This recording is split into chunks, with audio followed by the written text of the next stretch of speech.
Hour blog story of my life. আর এটা আমাদের প্রথম ইন্টারন্যাশনাল ট্রিপ। আমরা কলকাতা এয়ারপোর্ট থেকে যাচ্ছি থাইল্যান্ড। এখন আমরা কলকাতা এয়ারপোর্টে আছি, জাস্ট আমরা ভেতরে ঢুকলাম, এখনও প্রসেসিং সব বাকি আছে।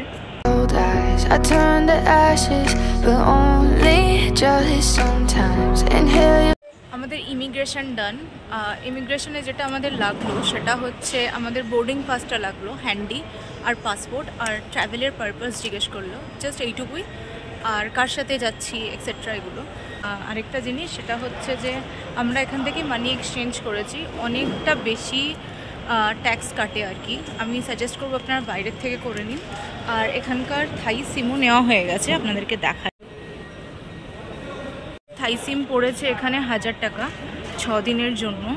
তো এখান থেকে আমাদের ট্রিপটা বিগিন হচ্ছে। আমরা এখন এয়ারপোর্টে একদম ঢুকে গেছি, মানে ভেতরে ইমিগ্রেশন ডান। একটু খিদে পাচ্ছে, খাওয়ার আমি স্ন্যাক্স ক্যারি করেছি, আর বাড়িতেও কিছু খেয়ে এসেছিলাম বেশ হালকা ফুলকা। আর এখন একটু খিদে পাচ্ছে, তো দেখা যাক কী খাই। আর আমরা এখন এয়ারপোর্টে চলে এসেছি, আমাদের হচ্ছে গেট নাম্বার 9। আমরা এখন গেট নাম্বার 12 এর সামনে রয়েছি। 12 আমরা এয়ারপোর্টের ভেতরে ঢুকেই রয়েছি। অর্ক, কেমন লাগছে আমার সাথে প্রথম তোমার international trip? How you feel? তুমি তো এর আগে 2বার থাইল্যান্ড গেছো, তো তোমার একটা বেসিক নলেজ আছে ওখানকার ব্যাপারে। এক্সাইটেড, খুব এক্সাইটেড। সত্যি বলছো? টেন্স তো ছিলাম, কি হবে না হবে। মানে কোন বিষয়টা নিয়ে টেন্স ছিল? কোভিডের পরে এরকম যাওয়া, অনেক রুলস রেগুলেশন চেঞ্জ হয়ে গেছে, সেগুলো মাথায় রাখতে হবে। Capsize. You call me crazy now, but you don't understand. I'm calling out to you. First time আমি ইন্ডিয়ার বাইরে কোথাও যাচ্ছি, খুব এক্সাইটেড লাগছে। আর থাইল্যান্ড তো প্রত্যেকটা মানুষের একটা ড্রিম ডেস্টিনেশন, মানে মোস্ট অফ দ্য পিপল নিজের ইন্টারন্যাশনাল ট্রিপ শুরু করে থাইল্যান্ড থেকে। আর প্যাকিং খুব একটা আমি করতে পারিনি, যেহেতু আমি খুব রাশে প্যাক করেছি। খুব বেশি এক্সাইটেড, দেখা যাক ওখানে গিয়ে কেমন লাগে। আর ব্যাংকক আমরা প্রথম 2 দিন স্টে করবো ব্যাংককে, আর তারপর 2 দিন পাটায়া, দেন আমরা ফিরে আসবো। আমাদের ফ্লাইট হচ্ছে স্পাইস জেট 12টা 5-এ। আমরা এখন গেট নাম্বার 9-এর সামনে বসে আছি। আর আমি ডিনার করেছি ইডলি, বাট আমি ওটা রেকর্ড করতে ভুলে গেছি, এত খেতে পেয়েছিল আমি ইডলি থেকে ঝাঁপিয়ে পড়েছি লিটারালি। আর গেট নাম্বার 9-এর সামনে বসে আছি। আমাদের 12টা 5-এর ফ্লাইট। এখন 10টা 10 বাজে, এখন 2 ঘন্টা আমাদেরকে এখানে বসেই কাটাতে হবে। 12টা 5-এ। আর বসে বসে একে অপরকে দেখে কাটাই। ভিউ ভালোই। হ্যাঁ, বাইরের ভিউ ভালো দেখতে পাচ্ছেন। ওই দেখুন আমাদের ফ্লাইট এসে গেছে। এই স্পাইস জেটের ফ্লাইটটা করেই আমরা থাইল্যান্ড যাব আজকে। ওই 12টা 5-এর স্পাইস জেটের যে ফ্লাইটটা, সেটা এই ফ্লাইটটাই এসে গেছে। এখন বাজে হচ্ছে 10:30। আশা করছি 11টার মধ্যে আমাদের বোর্ডিং শুরু হয়ে যাবে, আর 12টার সময় তো ফ্লাইট টেক অফ করবে। লোকজন বেরোচ্ছে।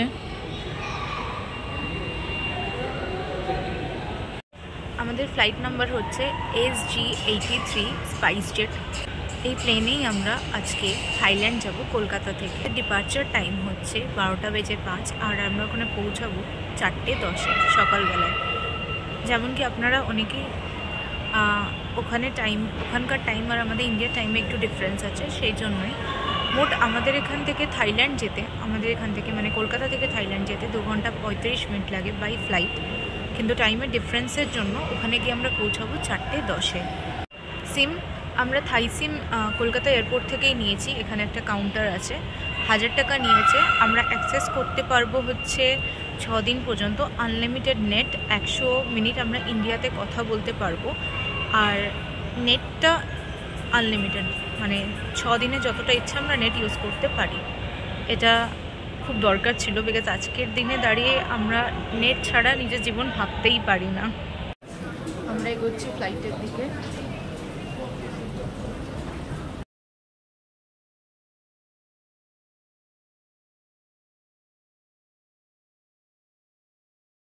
আমরা ফ্লাইটে উঠে গেছি, আর কিছুক্ষণের মধ্যেই ফ্লাইটটা টেক অফ করবে।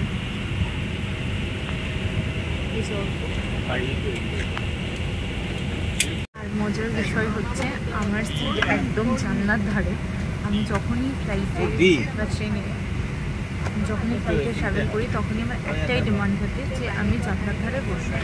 ईंधन डालने की प्रक्रिया जारी है। सभी यात्रियों से निवेदन है। এই আমি প্রথমবার দেখলাম যে কোনো ফ্লাইটে এই কাপে করে জল দিল। ফাইনালি আমরা উড়ে গেলাম থাইল্যান্ডের উদ্দেশ্যে কলকাতা এয়ারপোর্ট থেকে। জাস্ট অসাধারণ লাগছে কলকাতার এই নাইট ভিউটা। You melt the ice behind my stone cold eyes. I turn to ashes, but only just sometimes. ঘন্টা 40 মিনিট কি করে কেটে গেল বুঝতেই পারলাম না। এট লাস্ট আমরা পৌঁছে গেলাম থাইল্যান্ড। এটা হচ্ছে থাইল্যান্ডের এরিয়াল ভিউ। জাস্ট অসাধারণ লাগছে থাইল্যান্ড শহরটা ওপর থেকে দেখতে।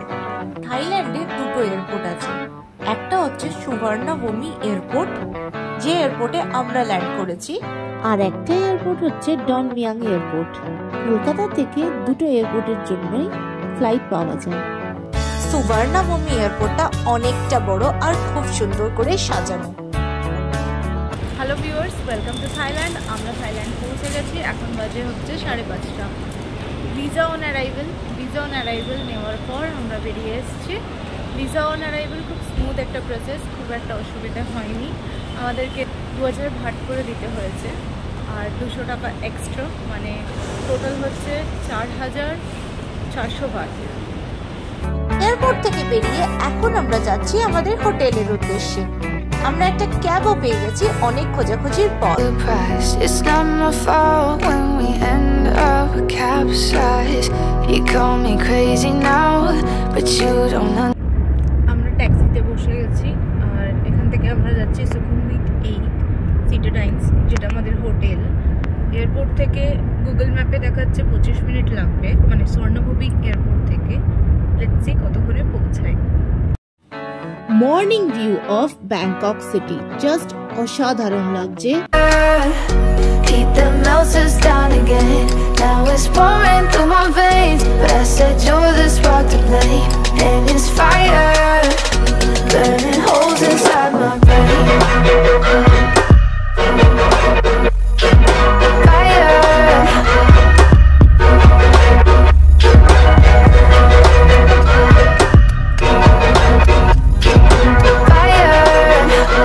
আমরা আমাদের হোটেলে এসে গেছি। জাস্ট চেকিং এর কিছু প্রসেসিং করে আমরা এবার আমাদের রুমে যাব।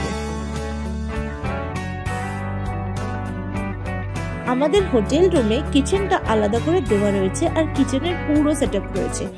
মাইক্রোওয়েভ, টোস্টার, কেটলি এবং যাবতীয় সব বাসন কাসন সব দেওয়া রয়েছে। ইন্ডাকশন এবং যাবতীয় সব রয়েছে এখানে। আমরা 2 দিন থাকবো এখানে। রান্না করার খুব ইচ্ছা আছে, দেখি রান্না করতে পারি কিনা। এইটা আমাদের রুম, আর রুমের যত অ্যামিনিটিস আছে সবই এখানে রয়েছে।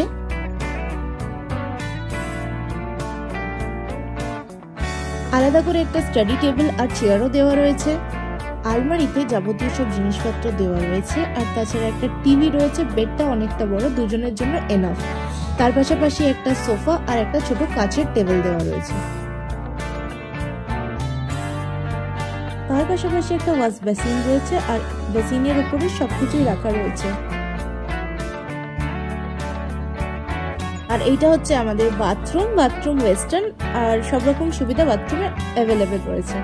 আজকের মতন আমাদের ব্লগটা এই পর্যন্তই।